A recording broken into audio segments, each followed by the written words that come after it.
你知道你昨晚打呼很吵吗？怎么可能？我怎么可能打呼？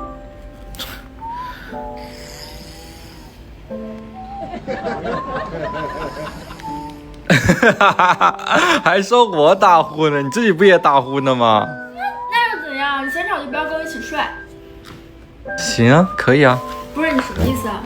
你现在开始嫌弃我了？这不是你说的吗？行啊，那我晚上刚好想给你看个戏睡，正好省。哎，不过话又说回来，你坐下，这不是开玩笑呢吗？你等会儿，我正好今早上给你订了这个。这是什么？瑞士麦口袋呼吸机，你今晚睡觉就带上它，打呼问题肯定包解决的。这么小一个，这么厉害啊？它还可以检测你整晚的睡眠，用上它你晚上也能睡得舒服点嘛。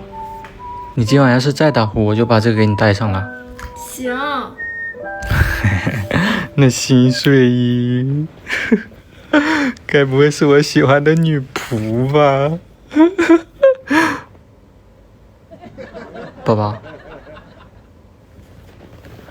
宝宝，哎，别闹了。